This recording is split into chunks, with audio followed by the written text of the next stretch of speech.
Radhe Radhe everyone. आज मैं आपको कार्तिक महात्म्य का पहला अध्याय सुना रही हूँ।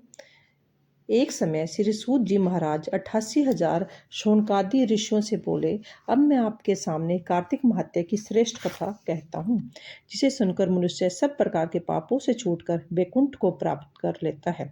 सूत जी ने कहा, श्री कृष्ण जी से आज्ञा लेकर नारद जी के चले जाने पर सत्यभामा प्रसन्न होकर श्री कृष्ण से बोली, हे नाथ, मेरा जीवन सफल हो गया। मेरे माता पिता भी धन है, जो आपकी 16,000 रानियों में से अत्यधिक प्यारी हुई। मैंने वह कल्प वृक्ष आदि आपके साथ नारद जी को विधि पूर्वक दान में दे दिया है, परंतु वही कल्प वृक्ष मेरे घर में सदा लहराया करता है, जिसकी बात को मृत्यु लोक में कोई भी स्त्री नहीं जानती। हे स्वामी, अब मैं आपसे पूछना चाहती हूँ, सो विस्तार पूर्वक कहिए, जिसे सुनकर मैं अपने हित कार्य करूँ, जिसके करने से कल्प भी आप मुझसे विमुख न हो।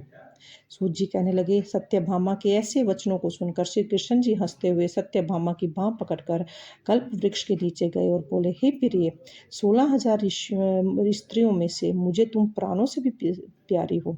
तुम्हारे लिए देवता और देवराज इंद्र से भी मैंने विरोध किया था। उस महा अद्भुत वार्ता को सुनो। सूत जी बोले, एक दिन श्री कृष्ण भगवान ने सत्यभामा के साथ गरुड़ पर सवार होकर इंद्रलोक में जाकर कल्प वृक्ष मांगा। तब इंद्र के न देने पर गरुड़ का इंद्र से घोर युद्ध हो गया था। हे प्रिय, जब मैं तुम्हें यह चीज़ दे सकता हूँ, हर एक कार्य पूरा कर सकता हूँ, तो क्या तुम्हारे आश्चर्यजनक प्रश्न का उत्तर न दूंगा?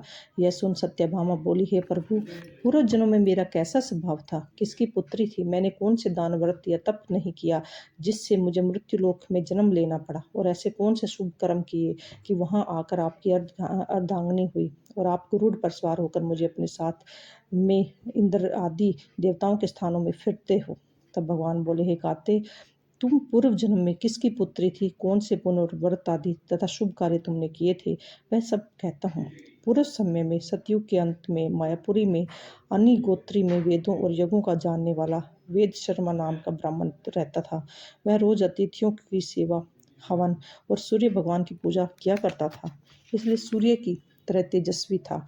उस ब्राह्मण के बुढ़ापे में एक गुणवती नाम की कन्या हुई, जिसका विवाह उस पुत्रहीन ब्राह्मण ने अपने चंद्र नाम के शिष्य के साथ कर दिया था, और वे दोनों पिता पुत्र की तरह रहने लगे। एक समय वे दोनों कुशा और समधि लेने के लिए वन में हिमालय की तलहटी में पहुंचे, तो उन्होंने एक राक्षस को अपनी तरफ आता देखा, जिसके भय से उसके शरीर स्थिर हो गए और उसने भागने की शक्ति भी नहीं रही।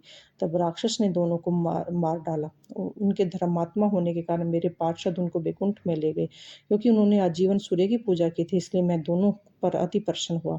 जब वे दोनों विमान पर चढ़े हुए सूर्य के समान तेजस्वी, रूपवान, चंदन और माला धारण किए हुए वैकुंठ में आए, तब मेरे पास दिव्य भोगों के भोग भोगने लगे। बोलो भगवान विष्णु की जय। कार्तिक महात्म्य समाप्त। पहला अध्याय।